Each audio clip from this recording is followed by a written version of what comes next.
Bismillahirrahmanirrahim. Assalamualaikum warahmatullahi wabarakatuh.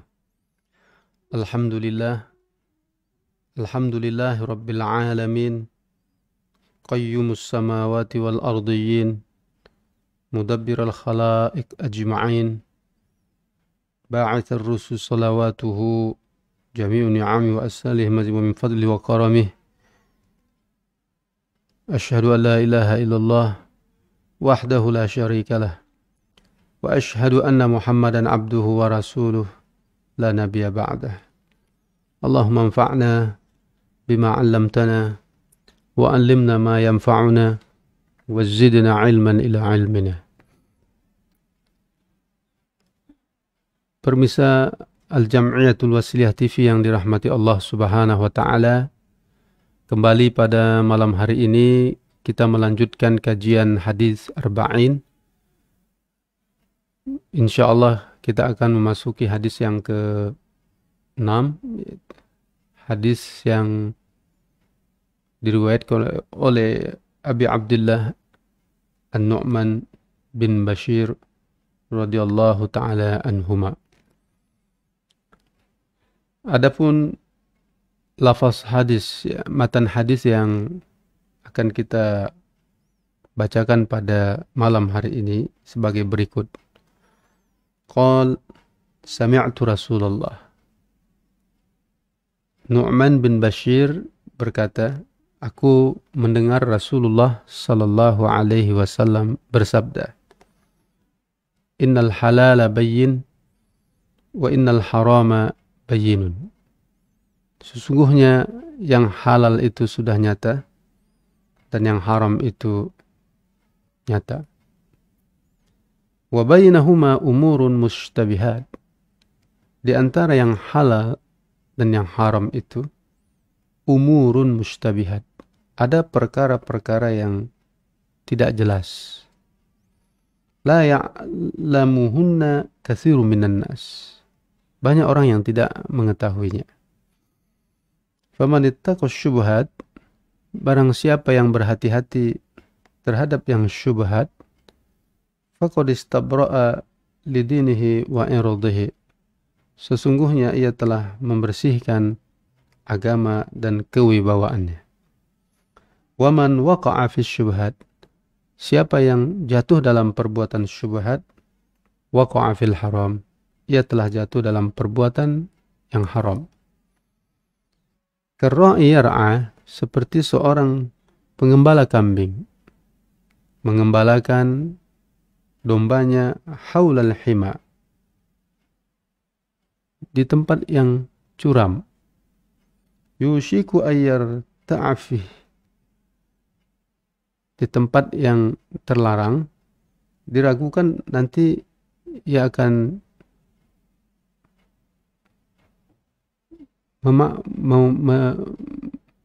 mengambil manfaat daripada sekitar dari tempat yang terlarang tersebut. Ala wa inna likulli malikin hima. Ketahuilah sesungguhnya bagi setiap raja itu ada batasan-batasan. Ala wa inna himallah, sesungguhnya batasan Allah, larangan Allah. Maharimuhu adalah apa-apa yang diharamkannya. Ala wa inna fil jasadi mudghah, ketahuilah bahwasanya di dalam tubuh manusia itu ada segumpal daging. Idza salahat salahal jasadu kulluh, apabila segumpal daging itu baik, maka baiklah seluruh tubuhnya. Wa idza fasadat, apabila segumpal daging itu buruk, fasadal jasadu kulluh, maka rusaklah seluruh tubuhnya. Ala wahiyal qalbu, ketahuilah segumpal daging itu adalah hati. Rawahul Bukhari wa Muslim, riwayat Imam Al-Bukhari dan Imam Muslim. Kaum muslimin yang dirahmati Allah, pemirsa TV Al-Jam'iyatul Wasliyah TV yang dirahmati Allah, demikianlah matan hadis yang diriwayatkan oleh Abdullah Nu'man bin Bashir yang kita temukan bisa kita jumpai di dalam kitab Sahih Bukhari dan Sahih Muslim. Nah, hadis ini adalah hadis yang banyak ditafsirkan oleh para ulama-ulama kita. Mungkin pada kesempatan kali ini hadis tentang halal, haram dan syubhat ini hanya beberapa ulama yang kita ambil pandangannya. Jadi ada 3 terminologi yang diberikan oleh Rasulullah SAW dalam agama kita ini. Yang pertama itu adalah terminologi atau istilah halal. Yang kedua disebut dengan haram, dan yang ketiga disebut dengan syubhat. Jadi hanya ada 3 ini, ya, halal, haram, dan syubhat. Kalau halal itu sudah jelas. Innal halala bayyin, kata Nabi. Innal halala bayyinun. Yang halal itu jelas. Qat'id dilalah. Wa innal harama bayyin. Yang haram itu jelas. Misal yang halal dari perbuatan. Misal yang halal dari ucapan. Itu bisa kita temukan di dalam Al-Quran dan hadis-hadis Rasulullah Sallallahu Alaihi Wasallam. Atau dari makanan. Ada yang halal. Ada yang haram, jelas dia. Nah, yang agak sulit itu adalah untuk menyikapi sesuatu yang tidak halal dan tidak haram, tapi antara keduanya, maka disebut syubhat. Ya, ada perkataan syubhat, perbuatan yang syubhat, ada juga yang disebut dengan makanan yang syubhat, ya, dan seterusnya. Jadi mutasyabihat. Dia antara halal dan haram. Nah, kaum muslimin yang dimuliakan Allah Subhanahu wa taala. Kalau yang halal kita mudah untuk menyikapinya. Yang haram juga mudah untuk menyikapinya. Yang terpenting apa? Iman kepada Allah. Ya. Keyakinan kita kepada Allah. Jadi semakin kuat keyakinan seseorang, semakin kuat keimanan seseorang, maka dia bisa memutuskan untuk melakukan sesuatu itu hanya pada yang halal-halal. Dan keimanan seseorang itu bisa memutuskan bahwa sesuatu itu ditinggalkannya karena diharamkan oleh syariat. Nah, yang syubhat ini bagaimana? Kalau berzina, seseorang udah jelas itu meninggalkan zina. Ya, menikah, ya jelas orang akan melakukan pernikahan karena karena nikah itu halal, zina itu diharamkan oleh Allah. Qat'id dilalah di dalam Al-Quran dan hadis-hadis Rasulullah SAW. Anjuran menikah. Larangan berzina. Wa ankihul ayama minkum, jelas. Nikahilah, ya, wanita-wanita. Nikahilah anak-anak kalian, ya, keturunan kalian. Diperintahkan untuk menikah. Tapi dalam ayat yang lain, wala taqrabuz zina, jangan dekati zina. Jadi 2 hal yang jelas dalam Al-Quran. Nah, sekarang syubhat. Ada harta syubhat kata orang kan, antara halal dan haram. Ini gimana menyikapinya? Nah, mengapa seseorang itu jatuh dalam perbuatan syubhat? Ya. Ada syubhat, kenapa? Apa faktor syubhat itu? Yang pertama, qillatul ilm. Karena sedikitnya ilmu kita tentang itu. Yang kedua, qillatul fahmi, dhaiful fahmi, lemahnya pemahaman kita. Dan yang ketiga, karena kesembronoan kita. Jadi seseorang itu jatuh pada sesuatu yang syubhat karena lemahnya pengetahuan dan pemahaman, serta memang ceroboh orangnya. Ya, ceroboh. Selalu saja orang datang kepada kita, Ustaz, apa kira-kira pendapat Ustaz terhadap harta yang saya dapat ini. Kenapa saya bilang? Ini harta ini Ustaz, ya, ini adalah harta dari laba bunga bank saya. Ya, laba bunga bank saya di bank, ya, depositonya. Jadi setiap bulan itu labanya ada. Ini gimana Ustaz? Nah, apakah bunga bank ini termasuk yang syubhat, kategori syubhat, atau ini dalam kategori antara yang halal dan haram? Nah, ya. Di situ masih banyak perdebatan dari para ulama. Nah, kalau kita masukkan kepada kategori syubhat, mungkin ini contoh gitu. Kalau ada orang yang berpendapat bahwa bunga bank itu adalah sesuatu yang syubhat, ya. Ada yang mengatakan haram, ada yang mengatakan halal. Nah, kita ambil sampel ini bainahuma, berarti syubhat. Nah, kalau seseorang berpandangan syubhat itu gimana? Ya, kalau dia melihat itu harta syubhat berarti lebih baik tidak. Apalagi haram. Sama sekali tidak. Jadi kalau syubhat, kemana harta itu? Nah, ada satu pandangan ulama yang menarik. Ketika kita memiliki harta syubhat, harta yang bainahuma, ya, tak jelas dia. Ya, dialokasikan kepada kepentingan umum. Kepentingan umum. Misalnya WC umum, jalan, dan lain sebagainya. Tapi kalau untuk disedekahkan, janganlah ya. Diinfakkan di masjid, jangan. Kalau kita mau berwakaf, mau berinfak, mau bersedekah, apalagi zakat, ya, berhaji pula, ya gunakanlah harta yang halalan thayyibah. Ya, jangan gunakan harta yang haram, yang syubhat, apalagi yang diharamkan oleh Allah Subhanahu wa taala.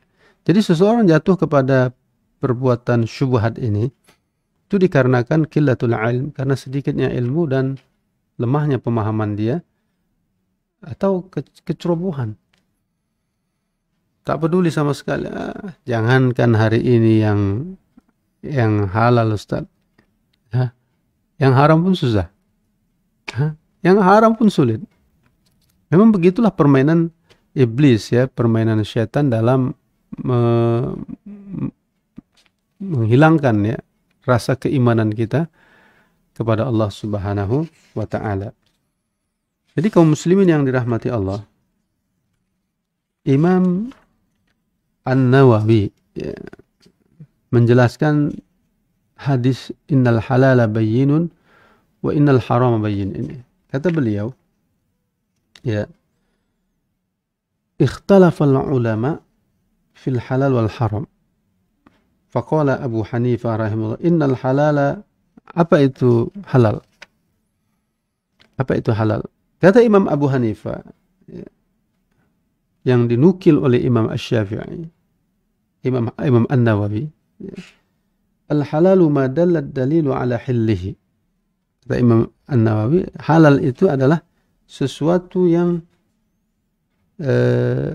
dihalalkan oleh Allah. Kalau Imam Asy-Syafi'i mengatakan al-haramu ma dalla ad-dalilu ala tahrimihi. Kalau haram itu sesuatu yang diharamkan. Halal sesuatu yang dibolehkan, haram sesuatu yang dilarang. Ya, halal sesuatu yang dibolehkan, haram sesuatu yang dilarang. Siapa di sini yang melarang? Siapa yang membolehkan? Asy-syari' huwa Allah. Yang melarang adalah Allah, yang membolehkan adalah Allah Subhanahu wa taala. Wa bainahuma umurun mushtabihat. Di antara keduanya, kata Imam An-Nawawi, ada perkara-perkara yang ruwet gitu, ya, yang mushtabihat, yang samar-samar, ya. Bainal halal wal haram. Nah, bagaimana ini menyikapinya? Ya. Dalam kehidupan kita selalu kita dihadapi pilihan-pilihan seperti ini. Jadi coba lihat hadis Rasulullah, innamal a'malu binniyat, Islam, iman, kemudian tentang akidah, tauhid dan seterusnya. Sekarang masuk kepada kehalalan dan keharaman sesuatu. Fahaitsu intafat asy-syubha intafahat al-karahah. Kalau tidak ada syubhat, maka tidak ada di situ pelarangan, baik haram atau makruh. Idzan tafat asy-syubhat intafahatil karahah wal hurmah. Tidak ada. Ya. Jadi kalau tidak ada yang syubhat, maka tidak ada larangan. Wa kana su'alu anhu bid'ah. Jadi kalau tidak ada indikator ke sana, jangan kita bertanya-tanya. Ini yang selalu kita ini berlebihan. Tak ada indikator kepada keharaman mengarah kepada syubhat, tapi kita bertanya seperti menyelidiki, ya. Seperti menyelidiki, ya. Kesannya menginterogasi. Itu sikap, ya. Idza qadima gharib, misalnya ada orang datang memberikan sedekah ke masjid kah, ke surau kah, ke madrasah, ke pesantren atau ke majelis-majelis taklim, dia bawa uang.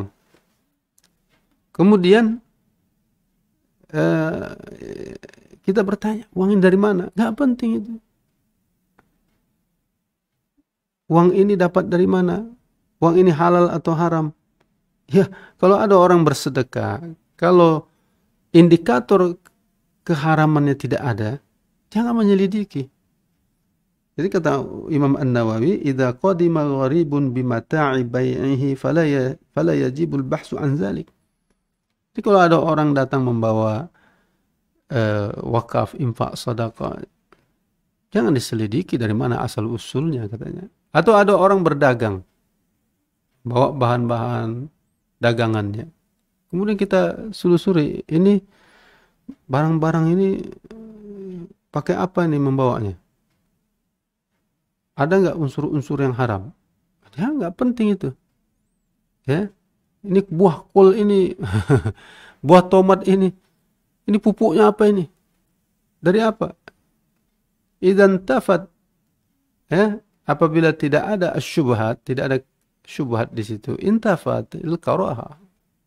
Jadi jangan kita mencari-cari tahu, kesannya menyelidiki. Tidak perlu, kata Imam An-Nawawi rahimahullah. Wa kana su'alu anhu bid'ah. Kalau ada orang bertanya-tanya tentang hakikat sesuatu yang tidak jelas, ya, yang tidak ada di sana kesan syubhatnya, itu dosa itu. Jadi orang membawa sedekah, kita interogasi dia. Mohon maaf Pak, ini sedekahnya ini buah hasil dari curian atau korupsi atau apa? Jangan, itu tak ada. Ya, tak boleh. Tidak dibenarkan begitu. Ini pendapat Imam Asy-Syafi'i. Kita tahu orang yang membawa itu orang yang apalah ya, rakyat biasa gitu. Atau siapa saja. Ya. Bal la yustab wa yukrahu su'alu anhu. Tak boleh bertanya-tanya tentang itu. Nah, itu satu, ya. Karena wa bainahu wa umur mushtabihat. Di antara keduanya ada perkara-perkara yang syubhat. Jadi yang tidak ada syubhat jangan dijadikan syubhat pula, gitu ya. Faman ittaqa syubhat. Tapi kalau sesuatu itu memang syubhat ya. Kita tahu bahwa orang yang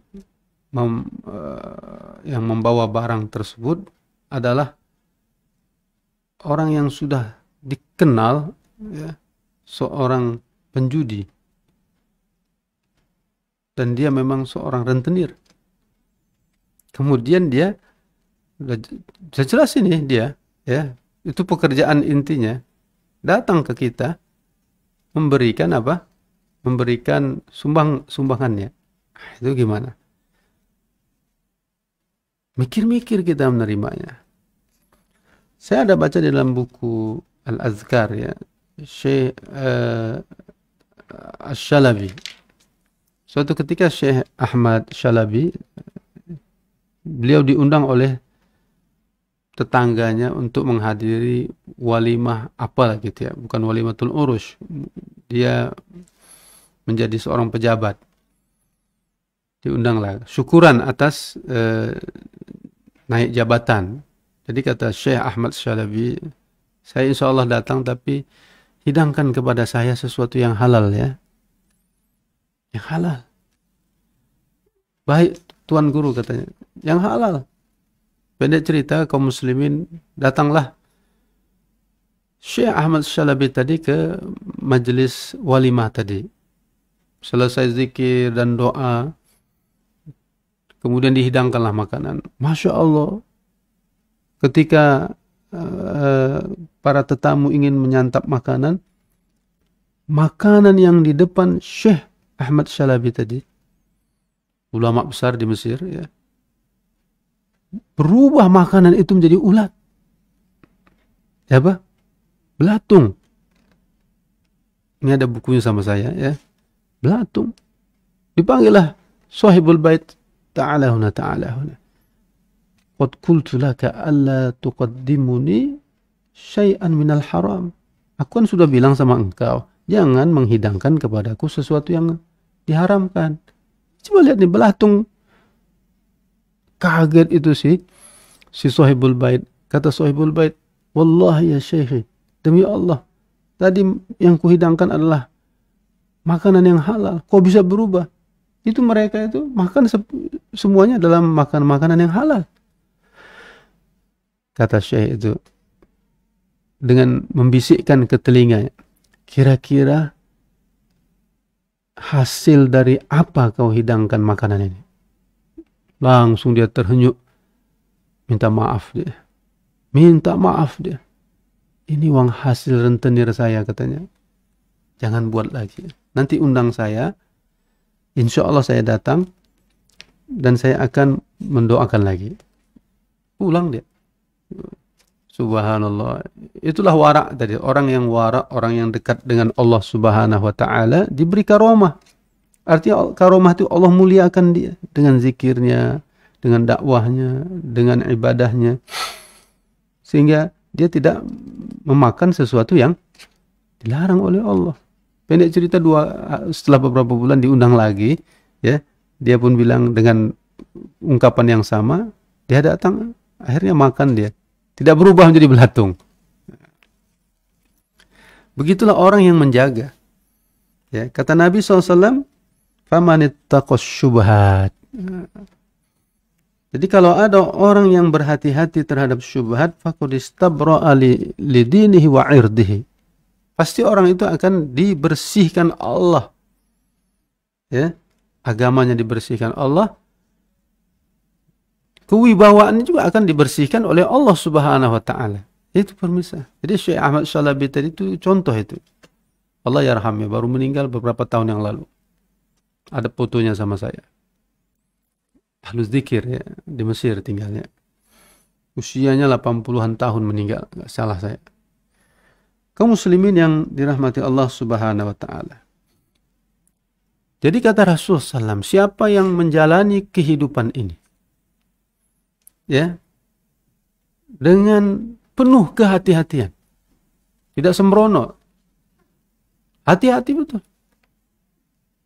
Hati-hati dengan ucapannya, hati-hati dengan perbuatannya, hati-hati dengan makanannya. Wara betul dia. Ya, dia jaga betul. Ya. Talaba bara'ata dini wa sallama minasyubha. Ya. Maka Allah Subhanahu wa taala akan menjaga dia. Allah Subhanahu akan menjaga dia. Sampai kata Rasulullah SAW, man kana yu'minu billahi wal yawmil akhir fala yakifanna mawaqifat tuham.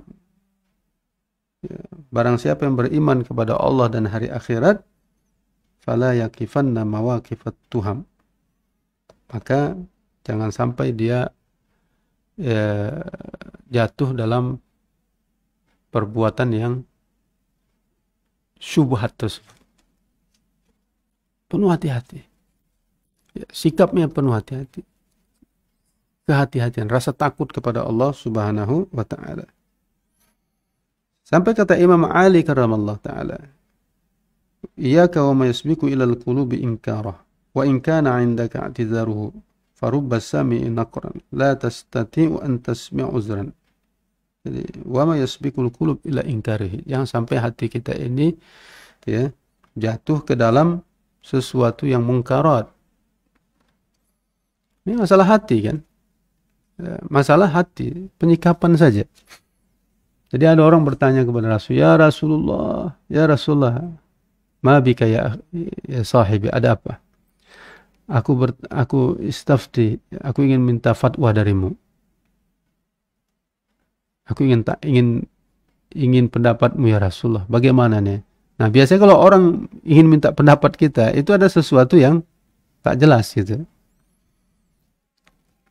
Maka Rasulullah menjawab apa? Istafti qalbak, tanya hatimu. Tanya imanmu. Gitu. Jadi kalau ada orang, Ustaz ini bagaimana ini gini. Istafti qalbak, tanya hatimu. Karena yang bisa menjawab itu hati kecilnya. Sebab yang halal itu jelas, yang haram itu jelas. Wa ma bainahu umur mushtabihat. Ketika dia bertanya itu ada sesuatu yang tak jelas. Kalau tak jelas itu, ya perjelas dengan hati. Kalau dia syubhat gimana?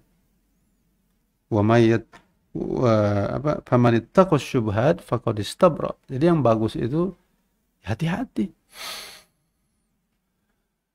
Jangan sampai kita terjatuh dalam perbuatan tersebut. Karena kata Rasulullah, wa man waqa'a fi syubhat waqa'a fil haram. Imam Syafi'i, Imam An-Nawawi mengatakan, barang siapa yang jatuh dalam perbuatan syubhat, maka dia jatuh dalam perbuatan yang diharamkan Allah. Itu hati-hati. Konsekuensinya begitu.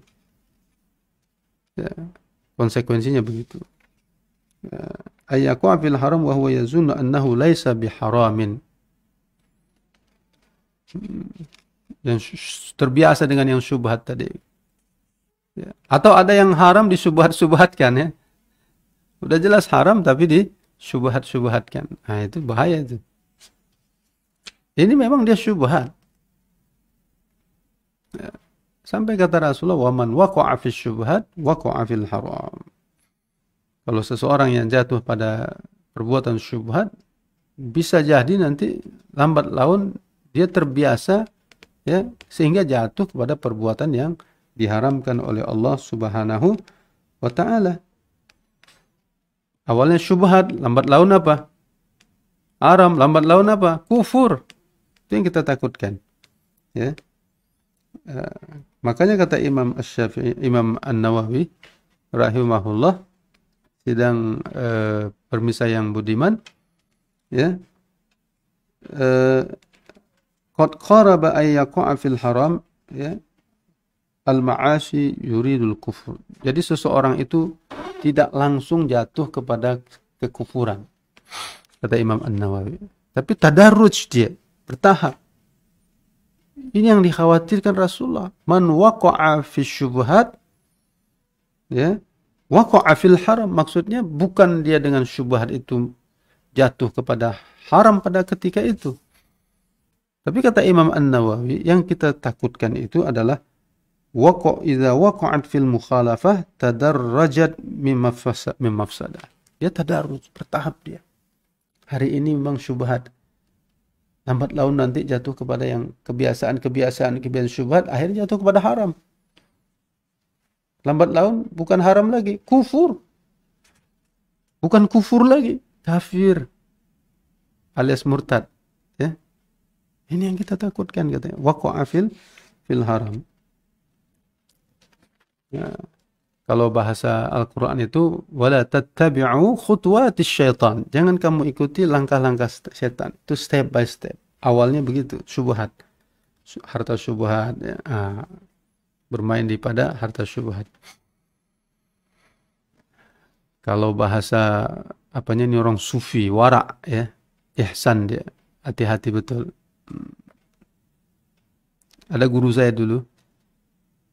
ya Allah yarham, kalau dia selesai mengajar, Ustadz ini kayak itu ongkos becak ya. Ongkos becak ya katanya, sukanya di sini. Ongkos becak, naik becak dia. Di tahun-tahun 80-an lah ya, naik becak. Sampai di rumah, nih katanya, kata tukang becak, Ustadz, banyak sekali nih. Ya, mungkin 50.000 udah banyak sekali dulu ya. Ongkos becak kan cuma 500 perak ya, 500 rupiah gitu ya. 50.000. Udah, ambil aja katanya. Kenapa dia menyikapi seperti itu? Bagi dia syubhat itu. Makanya akarnya jelas dulu kalau kepada tuan-tuan guru nih kan. Orang-orang yang soleh begitu. Akadnya. Jadi kalau akadnya itu ongkos becak, ya ongkos becak udah kasih. Semua kasihnya ongkos becak. Subhanallah. Allah yarhamu. Ya.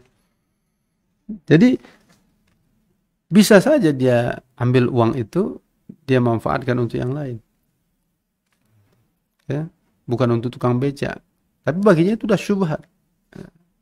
Ini boleh nggak aku makan ini katanya. Karena tadi akadnya itu untuk ongkos becak gitu ya. Gitu. Ya. La'anallahu sariq yasruku al-baydah fatuqta' yaduhu wa yasriku al-habal fatuqta' yadahu. Ini kata Rasulullah SAW, Allah melaknat seorang pencuri yang mencuri sebutir telur ayam. Akhirnya kata Nabi, fatuqta' yaduhu. Dia mencuri telur ayam, akhirnya dipotong tangannya. Apa maksud Rasulullah ini? Iya, awalnya dia mencuri telur ayam. Tapi kata Imam An-Nawawi dalam tafsir hadis itu, lambat laun berubah, bukan telur ayam jadi ayamnya. Ya. Kemudian berubah lagi, bukan ayamnya, kandang ayamnya, semuanya dicurinya. Akhirnya sampailah kepada nisab tangan yang boleh dipotong.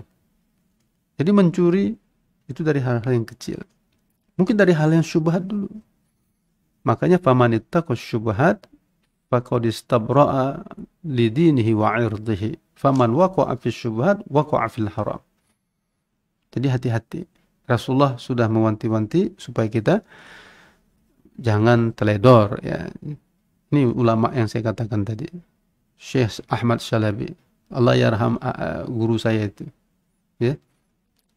Dia takut dalam perbuatan syubhat karena lambat laun bisa menjatuh kepada perbuatan yang diharamkan oleh Allah Subhanahu wa ta'ala. Kaum muslimin yang berbahagia, kayaknya waktu kita juga yang tidak memungkinkan ya untuk melanjutkan kajian ini karena waktu hanya 30 menit. Mudah-mudahan kajian hadis pada malam hari ini menambah ilmu, iman, amal soleh dan kedekatan kita kepada Allah Subhanahu wa ta'ala.